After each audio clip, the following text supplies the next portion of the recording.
तो L B pro के अंदर आज इस वीडियो के अंदर हम लोग देखेंगे डेल के रिगार्डिंग जो भी फाइलें हम लोग बनाते हैं वो किस तरह से बनाते हैं।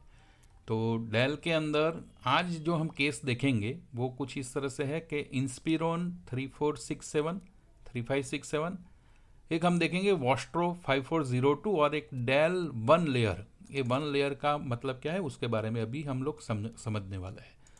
तो ये आज का विषय जो है वो डेल के रिगार्डिंग है। तो डेल के अंदर अलग अलग मेथड आती है, जैसे कि लैपटॉप आपका चेंज होगा, वो वॉस्ट्रो होगा, इंस्पिरन होगा, लैटिट्यूड होगा, सभी का तरीका अलग अलग है। तो आपको सभी तरीके में अभी आपको यहाँ पे बताऊंगा, और इन फ्यूचर अगर कोई नया तरीका इसके अंदर आ रहा है तो वो भी हम लोग नेक्स्ट वीडियो के अंदर देख लेंगे।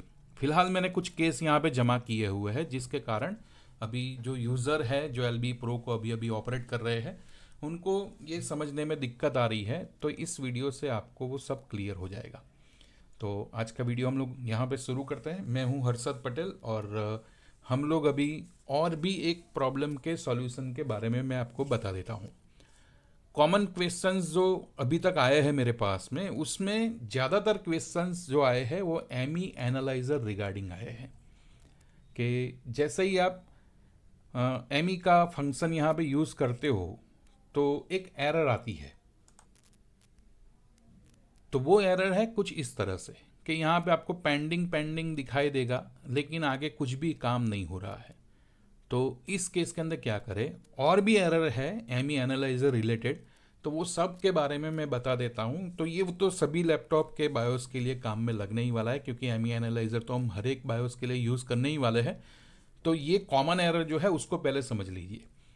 तो यहाँ पे पेंडिंग इस तरह से आ रहा है, उसका रीज़न क्या है? तो इसका रीज़न क्या है कि आपका जो एल बी प्रो का जो फोल्डर है उसके अंदर जाना है और इसके अंदर एम ई ए का एक फोल्डर आपको मिलेगा, उसके अंदर जाना है। और यहाँ पे MEA.exe और DAT ये दोनों फाइलें होना कंपलसरी है। तो आप पहले चेक कर लो कि क्या आपका MEA.exe डिलीट हो गया है। तो आपने तो जानबूझ के इसको डिलीट किया नहीं है, तो ये होता क्यों है? तो उसका रीज़न है कि एमी एनालाइज़र एक गिटहब का ओपन सोर्स फाइल है। और जब हम विंडोज़ 10 के अंदर, मेरा अभी ऑपरेटिंग सिस्टम है विंडोज़ 10 64 बिट, तो आपको भी विंडोज़ 10 64 बिट मिनिमम यूज़ करना ही पड़ेगा एल बी प्रो को रन करवाने के लिए।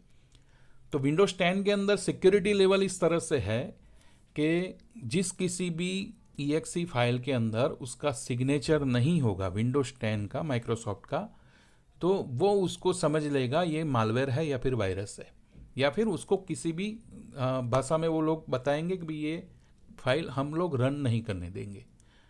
तो ये विंडोज़ 10 के कारण आपको बिट डिफेंडर या फिर आपका समझो कि जो भी एंटीवायरस आपके पास में है तो वो एंटीवायरस इसको डिलीट कर देगा। हालांकि ये वायरस नहीं है, लेकिन विंडोज़ 10 का सिग्नेचर ना होने के कारण ये उसको मालवेयर समझ लेगा और उसको डिलीट कर देगा। तो यहाँ पे आपको करना ये है कि MEA.exe और एल बी प्रो का पूरा फोल्डर, इसको आपको एंटीवायरस सॉफ्टवेयर के एक्सक्लूड लिस्ट के अंदर रख देना है।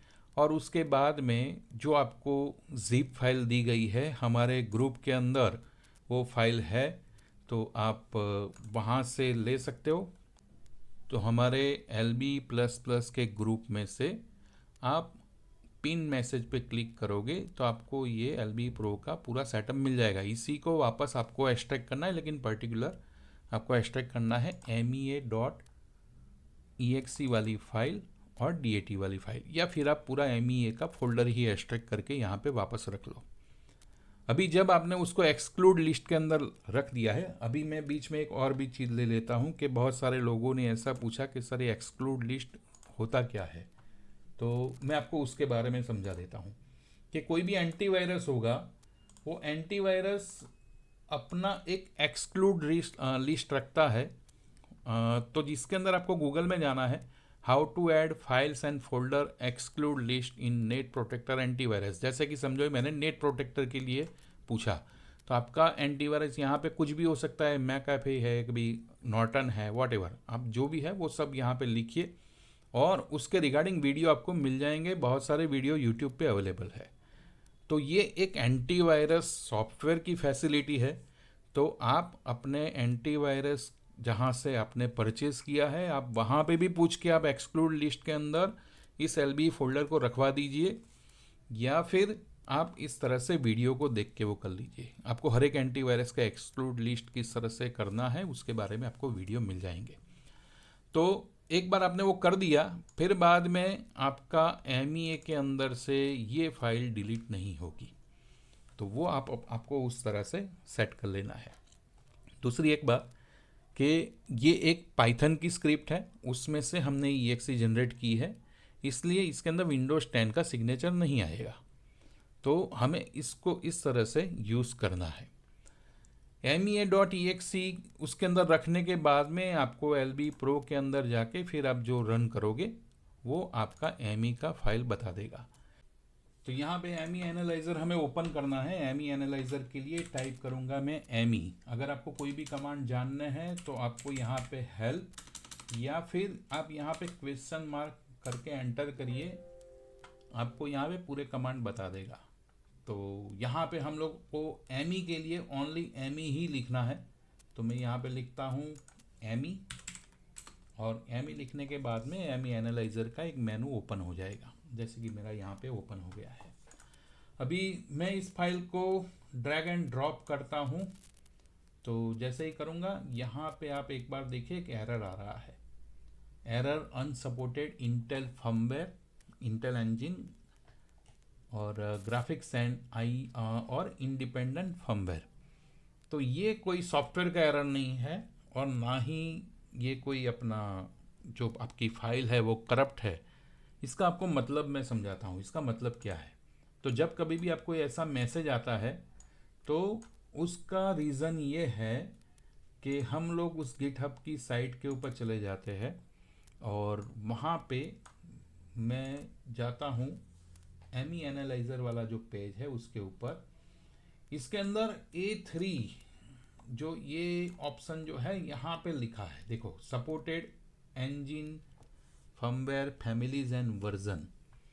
तो ये फैमिलीज जो है, जैसे कि ये सब फैमिलीज जो है, तो उसके लिए यहाँ पे क्या लिखा हुआ है वो एक बार आप समझिए कि any Intel engine graphics independent family और version which is not listed above is not supported, or there are no plan to add support for other Intel graphics independent firmware at this point। यानी कि यहाँ पे जो author है उन्होंने clearly कहा है कि जो अभी इंटेल के वर्जन सपोर्टेड नहीं है, किसके लिए, तो ग्राफिक्स इंजन के लिए।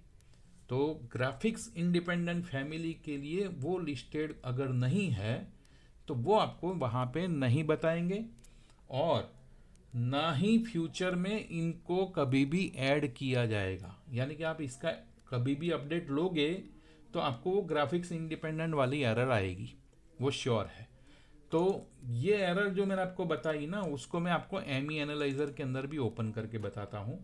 तो मेरे पास में ME एनालाइज़र अलग से है, तो मैं यहाँ पे इसको ओपन करता हूँ और जैसे ही आप एंटर करोगे नीचे की ओर देखिए एरर क्या लिख के आ रही है, अनसपोर्टेड इंटेल इंजन ग्राफिक्स और इंडिपेंडेंट फर्मवेयर।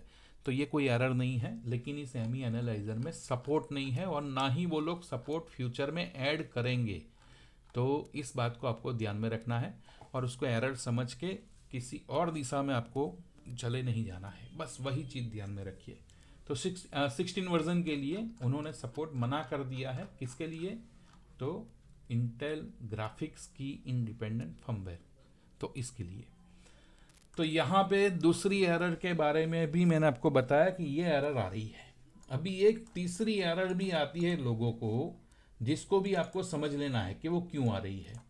तो उसके लिए मैं आपको इस फोल्डर में लेके आया हूँ इंस्पिरॉन वॉस्ट्रो 5402, और मैंने अगर समझो ऐसे फाइल को ड्रैग एंड ड्रॉप किया तो यहाँ पे क्या आया कि कि valid header signature not found, please check if file AMD। इसका मतलब ये हुआ कि ME वर्जन सिर्फ और सिर्फ इंटेल में ही आता है, वो AMD में नहीं आता है। तो यहाँ पे तो आप ऐसे ही कहोगे कि सर मेरा जो ये फाइल है वो तो इंटेल का ही है, लेकिन आपको एक चीज़ समझनी पड़ेगी, वो ये है कि आपने जो फाइल अभी ड्रैग एंड ड्रॉप की है, वो बायोस रीजन आपने उसके अंदर ड्रैग एंड ड्रॉप किया है, जो इस ME एनालाइजर ने उसको ऐसे डिटेक्ट कर लिया कि यहाँ पे इंटेल का फर्मवेयर है ही नहीं, तो शायद ये AMD होगा। तो आपको एक संभावना बताई है, वो ये नहीं कह रहा है कि यहाँ पे आपका बोर्ड AMD का है।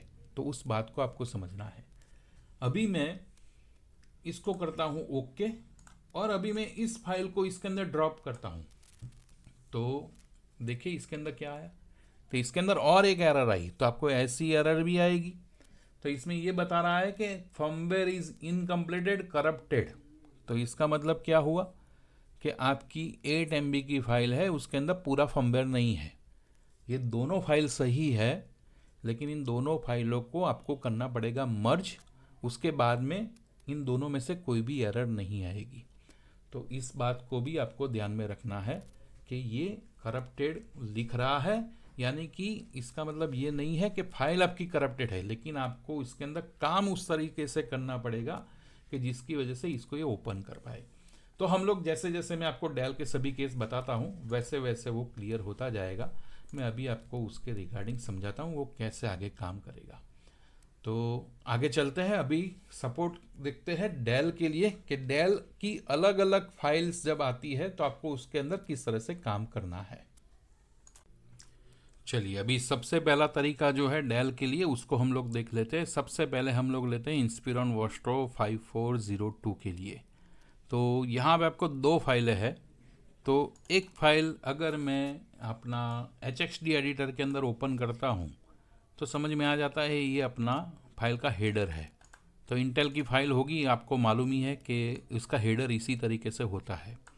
तो ये 8 MB वाली फाइल है, और यहाँ पे 16 MB वाली जो फाइल है वो इस तरह से, यानी कि ये सब बायोस रीजन का जैसा हेडर है। और उसका एंड आप लोगों ने सभी ने देखा होगा कि इंटेल की फाइलों के अंदर, उसके अंदर एंड के अंदर आपको कुछ इस तरह से दिखाई देगा, या फिर इस तरह से। तो ये तो एंड है। तो ये तो इंटेल के सभी बायोस जो होगी, HP, डेल, तोशिबा, लिनोवो, कोई भी लैपटॉप ले लो, उसके अंदर इंटेल के अंदर इस तरह से ही आपको देखने को मिलेगा। तो आपको फाइलों को ओपन करके भी एक बार देखना है, कभी भी अगर आपको मुश्किल होती है तो यहाँ पे 8 MB और 16 MB इन दोनों को पहले करना पड़ेगा मर्ज, उसके बाद में हमें इसको यूज़ करना है ME क्लीन के लिए और ME की यानी कि बायोस की फाइल बनाने के लिए। तो आप लोगों ने ये रीड करके रखा हुआ डेटा है, ये मैंने डेल की साइट से इस बायोस की फाइल को मैंने डाउनलोड करके रखा हुआ है। तो सबसे पहले आपको फाइल को मर्ज करना है। तो मर्ज करने के लिए यहाँ पे कमांड है MRG, आपको क्वेश्चन मार्क करके कमांड की लिस्टिंग ले सकते हो। तो MRG करोगे, एक मर्ज का ऑप्शन खुल जाएगा, और यहाँ पे इसको सिलेक्ट करिए और सिलेक्ट करके ड्रैग एंड ड्रॉप। तो आपको यहाँ पे चेक करो कि ऑटोमेटिकली उसने एक 24 MB की फाइल जनरेट कर दी।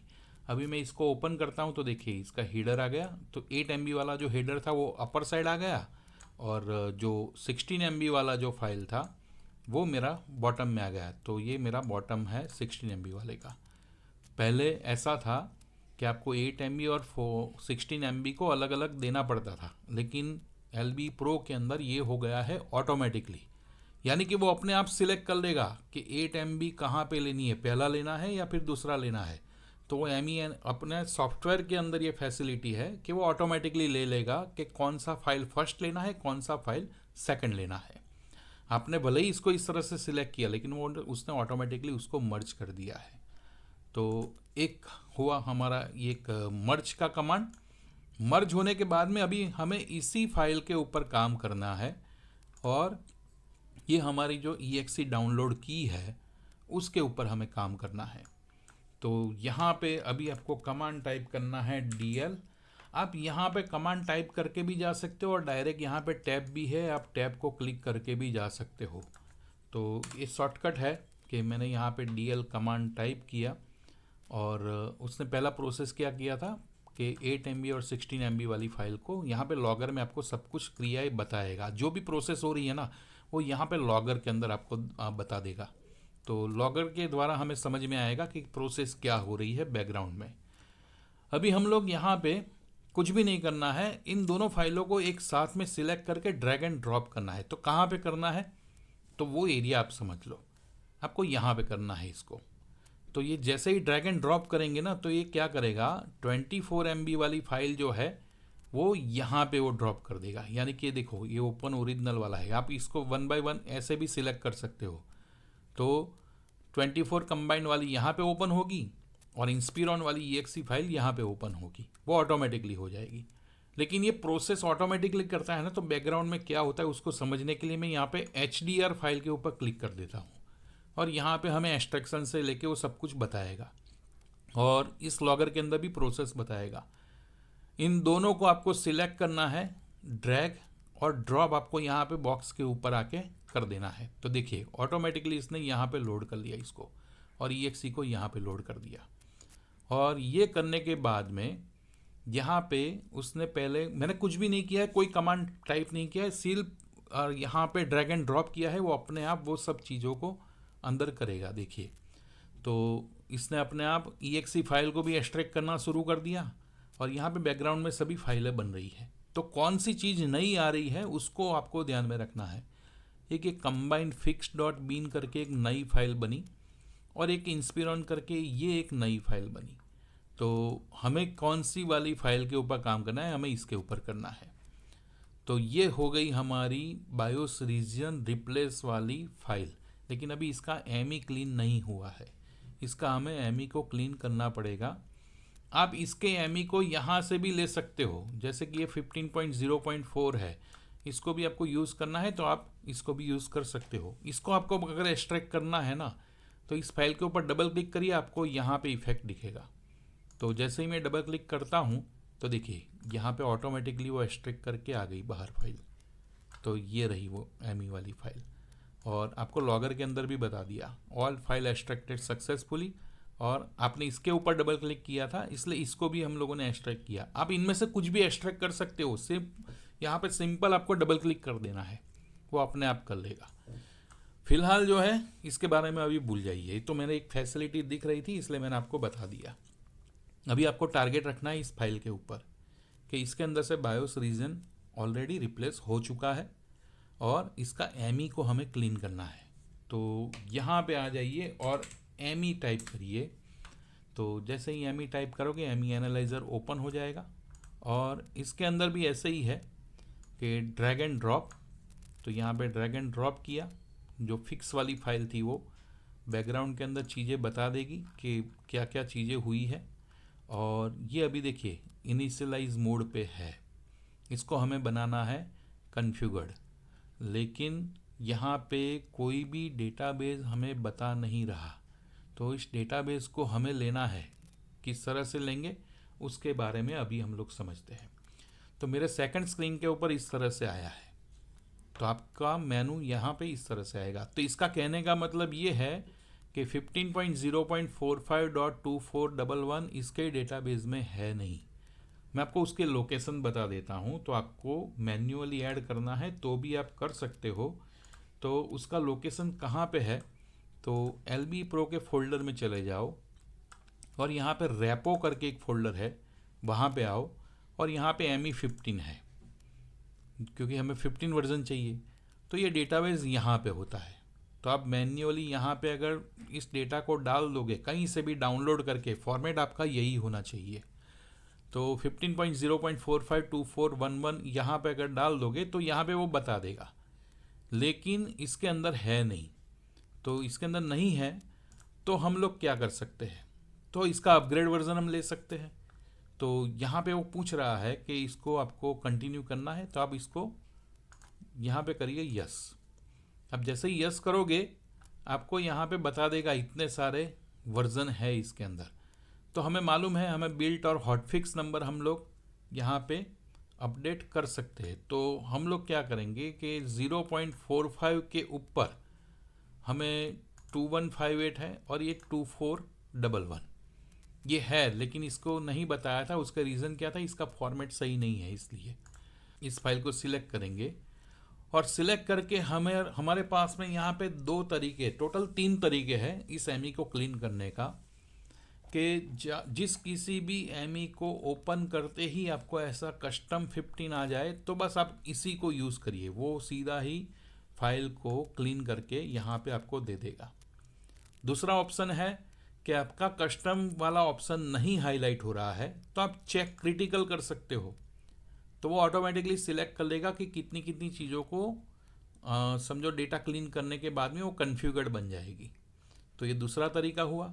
और तीसरा तरीका है कि आप FITC टूल से भी कर सकते हो। आप यहाँ से ओपन करोगे तो FITC टूल जो है वो ऑटोमेटिकली यहाँ पे ओपन हो जाएगा। और FITC टूल से भी आप यहाँ पे कर सकते हो। इसकी तो सभी को चीज़ मालूम ही है कि किस तरह से किया जाता है। तो हम इस ऑप्शन को भी अभी नहीं ले रहे हैं। और सिलेक्ट करने के बाद में सीधा ही कस्टम 15 के ऊपर क्लिक कर देंगे। तो देखिए यहाँ पे ऑटोमेटिकली एक फ़ाइल बन गई। वो पूछ रहा है कि क्या आपकी जो नई फाइल बनी है उसको एनालाइज करना है।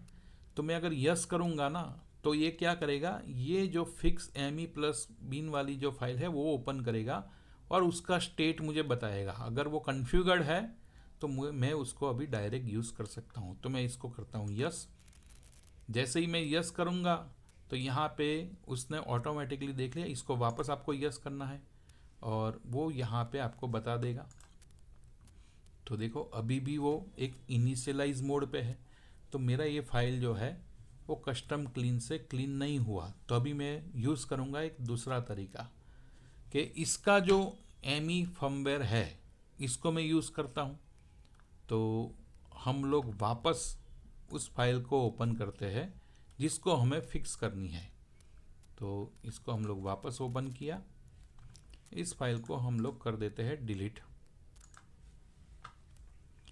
तो कंबाइन फिक्स वाली अभी हम लोग यहाँ पे ब्राउज़ करेंगे और यहाँ पे हम लोग ले लेंगे जो हमारे पास में ये फाइल है उसको। तो इस इंटेल वाली हमें डेल ने जो ली है उसको हम लोग ओपन कर लेते हैं। और इसको ओपन करने के बाद में फिर हम लोग करते हैं इसको कस्टम क्लियर। तो फिर से उसने मैसेज दिया कि आपको नई फाइल एनालाइज करनी है, यस करिए। तो जैसे ही यस करेंगे तो अभी आप देख सकते हो अभी उसने बना दिया कन्फ्यूगर्ड और ये फाइल हमारी ये रही। तो इस तरह से आप डेल ने जो फाइल दी है उसको यूज़ करके भी उसको आप कन्फ्यूगर्ड फाइल बना सकते हो और नया अपडेट आप इसका ले सकते हो। तो ये हुआ। अभी हम यहाँ पे इसको बंद कर देते हैं और बंद करने के बाद में इसका जब क्लाइंट को मैंने ये फाइल भेजी थी और उनको बोला था कि आप मुझे डिस्प्ले आने के बाद में फ़ोटो भेजिए, तो ये फाइल मैंने इस तरीके से बना के जब भेजी तब मुझे ये डिस्प्ले का फ़ोटो भेजा था। आपका डिस्प्ले इस तरह से आएगा जिसके अंदर आपको पहला जब ओपन करेंगे, जब पहली बार लैपटॉप को ऑन करेंगे तो वो आपको पूछेगा कि कॉमन बायोस मेनू है इन सभी मॉडल के लिए, तो आपको आपका लैपटॉप कौन सा है। तो उस समय में आपको वन टाइम इसको सिलेक्ट करके अप्लाई करना है। तो देखिए कितने बोर्ड यहाँ पे वो बता रहा है, यानी कि कितने तरह के लैपटॉप है। ये बायोस जो है 5402 में चलेगी, 5409, 5502, 5509, वॉस्ट्रो 5502 और 5402। इस तरह से आपको आपका लैपटॉप जो है उसका मेनू सिलेक्ट करके अप्लाई कर देना है, फिर आप उसके ऊपर काम करवा सकते हैं। तो ये था हमारा सबसे पहला तरीका जिसके अंदर मैंने सब कुछ कवर किया है कि एमी सपोर्ट नहीं कर रही है तो किस तरह से करें, हम लोग फाइल को किस तरह से डेल के अंदर से एमी किस तरह से एक्सट्रैक्ट करें, नया अपडेट आया है तो ये सब चीज़ें हमारी LB Pro के अंदर इस तरह से आसानी से हो जाएगी। अभी आगे चलते हैं हमारे दूसरे केस की ओर। अभी चलिए देखते हैं दूसरा केस जिसके अंदर हम लोग देखेंगे डेल 1 लेयर और रेगुलर बायोस। तो बीच में आपको मैं ये बात जो है वो बता देता हूँ कि इस वीडियो के अंदर जो भी मैंने फाइलें यूज़ की है उसको मैं एक डेल बायोस प्रैक्टिस करके एक जिप फाइल बनाई है। और आप मेरी जो चैनल है एरिस डाउनलोड, वहाँ पे मैंने अभी अभी इसको अपलोड किया है। इसका मैं लिंक जो है वो यूट्यूब के मेरे इस वीडियो के डिस्क्रिप्शन के अंदर आपको दे दूंगा, तो आप वहाँ से डायरेक्ट डाउनलोड कर सकते हो। या फिर आप एरिस डाउनलोड में आके t.me/एरिस डाउनलोड वाला जो चैनल है मेरा, उसको सर्च करिए टेलीग्राम में, और यहाँ से भी आप उसको डाउनलोड कर सकते हो। तो आपके पास में एल बी प्रो है तो इसको यहाँ से डाउनलोड करके एक बार इसका प्रैक्टिस कर लीजिए, जिससे वो काम है और आने वाले काम जो है वो आसान हो जाएंगे। तो यहाँ पे फ़िलहाल हम लोगों ने देख लिया कि किस तरह से वो फाइल को बनाया जाता है। अभी इस केस के अंदर देखते हैं कि इस केस के अंदर क्या होता है। तो सिंपल वही है, अभी ये पुराना काम किया हुआ था, कोई दिक्कत नहीं, इसको आप क्लियर कर लो और सिंपल यहाँ से दोनों फाइलों को सिलेक्ट करो, ड्रैग एंड ड्रॉप। जैसे ही ड्रैग एंड ड्रॉप करोगे नई फाइलें जो है यहाँ पे बननी स्टार्ट हो जाएगी। तो इस तरह से आपको चीज़ें जो है बताएगी। देखिए, ऑल फाइल एक्सट्रैक्टेड सक्सेसफुली, ये मैसेज जब तक नहीं आता है ना तब तक आपको कुछ नहीं करना है, क्योंकि कई बार ऐसा होता है कि EXE लोड करने समय या फिर EXE में से फाइलों को निकालने में थोड़ा वो समय लेता है। तो आप वेट करिए, आपको इस मैसेज आने तक वेट करना है। एक बार ये एक्सट्रैक्ट हो गई, एक्सट्रैक्ट होने के बाद में ये फिक्स करके फाइल बन जाएगी, यानी कि इसने अपना बायोस रीजन चेंज कर लिया है।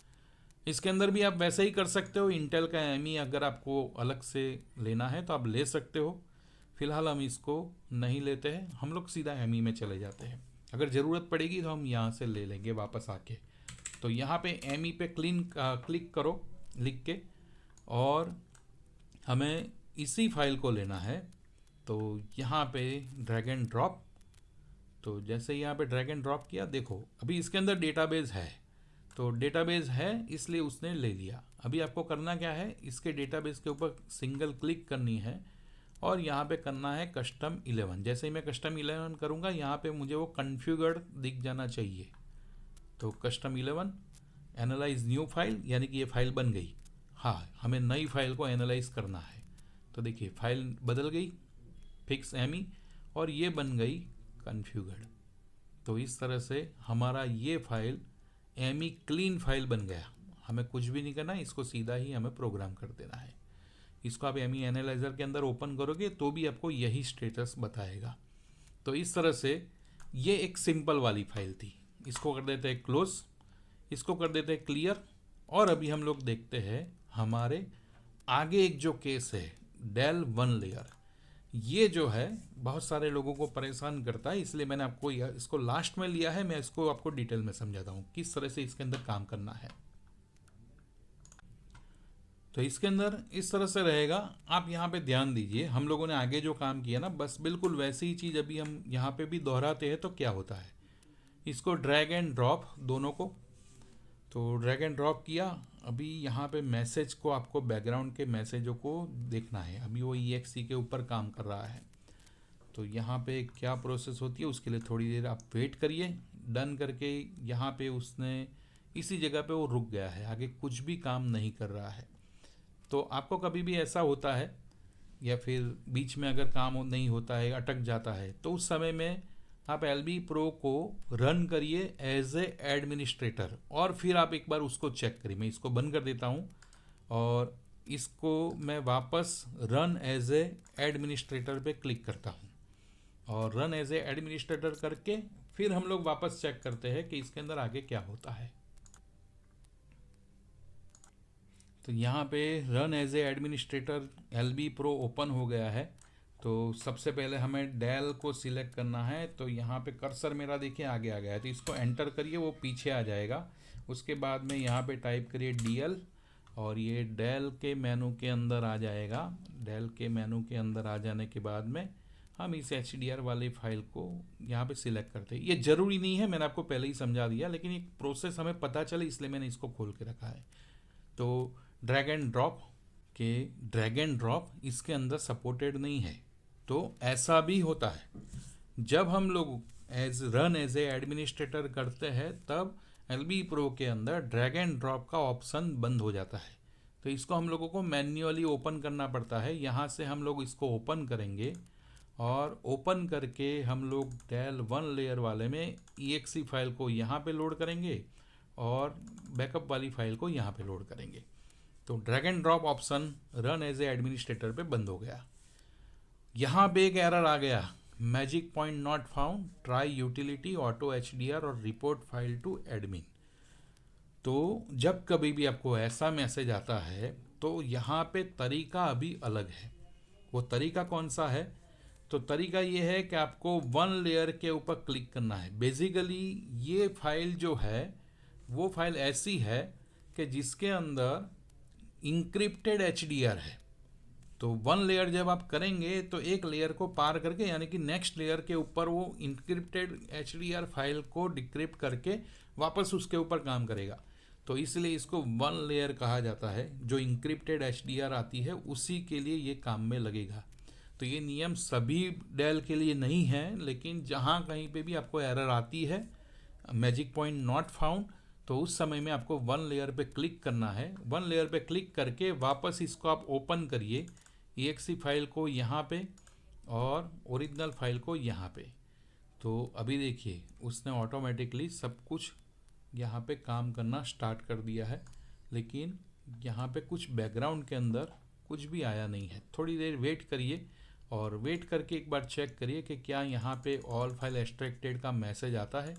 तो उसको अभी हम लोग देखते हैं।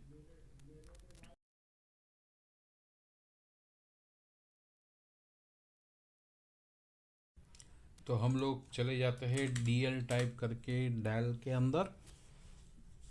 तो अभी ये नॉर्मल मोड पे चालू हुआ है LB। अभी मेरा ड्रैग एंड ड्रॉप ऑप्शन काम करेगा।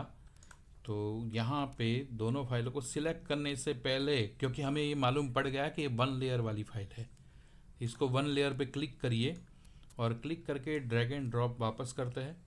और करने के बाद में अभी थोड़ी देर वेट करिए। तो यहाँ पे अभी आगे क्या प्रोसेस होती है उसको देखते हैं। तो देखिए अभी इसने बता दिया ऑल फाइल एक्सट्रैक्टेड सक्सेसफुली।